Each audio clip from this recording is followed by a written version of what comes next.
क्या करने वाले हैं आगे? सबसे पहले तो आज आपको बता दें कि आज MIM के साथी लोग और बहुजन मुक्ति पार्टी, भारत मुक्ति मोर्चा, राष्ट्रीय पिछड़ा वर्ग मोर्चा और साथ में भीम आर्मी और आल गोंडवाना के लोग एक साथ इकट्ठा हुए हैं। इसके लिए तो बहुत बहुत साधुवाद है, धन्यवाद है कि हम मिल के लड़ाई लड़ने को तैयार हैं।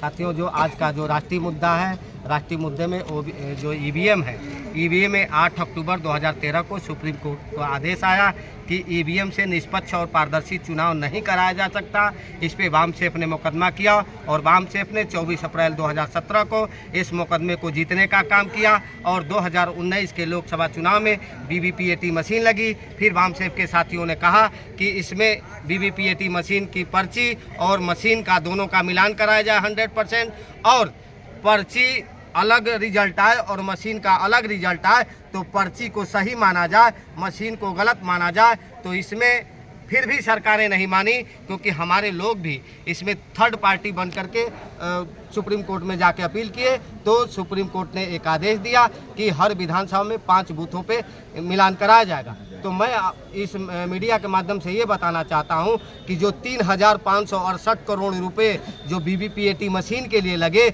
या उसका रिजल्ट आपने अगर गिनती नहीं किया तो सारे पैसे फालतू लगे। तो इस पे सरकार को अमल करना चाहिए। लेकिन सरकार तानाशाह है, सरकार जानती है कि ये जो बहुजन समाज है, SC ST OBC माइनॉरिटी जो समाज है, आज जग चुका है। अगर VVPAT EVM से नहीं कराएंगे, अगर बैलेट पेपर से हम वोट कराएंगे तो आने वाले समय में हमारी सरकारें नहीं बन पाएगी। इसलिए वो बैलेट पेपर से चुनाव नहीं कराना चाहती। दूसरा मुद्दा है कि OBC की जात आधारित गिनती का मामला। जब OBC की जात आधारित गिनती हर 10 साल बाद होती है, जाति आधारित गिनती 1931 में लास्ट जनगणना हुई जब अंग्रेज भारत का शासक था। तो उस समय OBC की आबादी अकेले 52% थी। तो संविधान निर्माता ने जब संविधान लिखने का काम किया तो उन्होंने कहा संख्या के अनुपात में सबको हिस्सेदारी मिलनी चाहिए।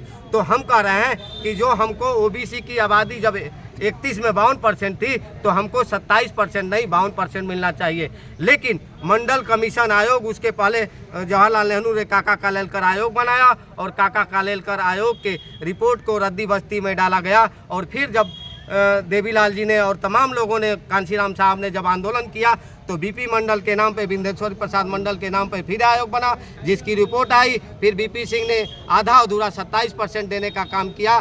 तो हम लोग ये चाहते हैं कि हम अगर संख्या के अनुपात में संविधान निर्माता ने लिखा है तो हमको, अगर आपको आंकड़ा नहीं है तो भारत की जनगणना करा ली जाए। और जितनी हमारी संख्या है, अभी आपने बिहार में देखा होगा, हम लोग लगभग 65 प्लस हमारी जनगणना हुई तो वहाँ सर्वे में आया। तो उत्तर प्रदेश तमाम भारत की जनगणना करा के हमको संख्या के अनुपात में हिस्सेदारी दिया जाए। तो आगे की जो आपकी रणनीति है, जो पहले से ही तय है, जो भारत बंद को लेकर के है, वो क्या है? वो उस समय पर होगा, उसके पहले अगर कुछ मांगे पूरी हो जाती तो वो उसको रखे। जैसे इसमें तमाम मुद्दे हैं, जैसे यहाँ के 2 लोकल मुद्दे हैं, राष्ट्रीय मुद्दे 8 हैं और 2 लोकल मुद्दे हैं। लोकल मुद्दे में अभी अनुसूचित जनजाति, गोंड और खरवार जाति की अभी हम लोगों ने पत्रक दिया। इसके पहले तो जिलाधिकारी महोदय ने 2 दिन का समय मांगा है। अगर ये 2 दिन में उनके जाति प्रमाण पत्र जारी करने का काम करते हैं तो उस मुद्दे पे फिर हम उसको उस मुद्दे से हटा लेंगे। लेकिन अगर वो नहीं करते हैं तो फिर आने वाले समय में, जैसे आल गोंडवाना के लोगों ने कहा कि हम 21 अप्रैल को भारत बंद करेंगे, तो उसमें हम सारे सहयोगी साथी उनके साथ कदम से कदम मिला के फिर उस भारत बंद के कार्यक्रम को हम सफल बनाएंगे। और दूसरा एक और लोकल मुद्दा है, जो यहाँ जो राजकुमार बाग जी का जो मूर्ति लगी है, वो भी प्रथम दौर के स्वतंत्रता सेनानी हैं। उनको भी जेल के अंदर गोली मारी गई। तो जब उनको आपने चौराहे पे लगाने की मूर्ति आज तक नहीं की कोशिश की और आपने चहरदीवारी के अंदर उनकी मूर्ति लगा के रखा है। संजोग है कि जेल को तोड़ के वहाँ मेडिकल कॉलेज बनाया जा रहा है। तो हम लोगों की मांग है कि अगर वहाँ मेडिकल कॉलेज बनता है तो वहाँ जो अंदर जो मूर्ति है जिस स्वतंत्रता सेनानी की, माननीय राजकुमार बाग जी की, तो उनके नाम पे मेडिकल कॉलेज बनना चाहिए। अगर ऐसा नहीं होता है तो फिर हम लोग 1 जुलाई को जो भारत बंद करेंगे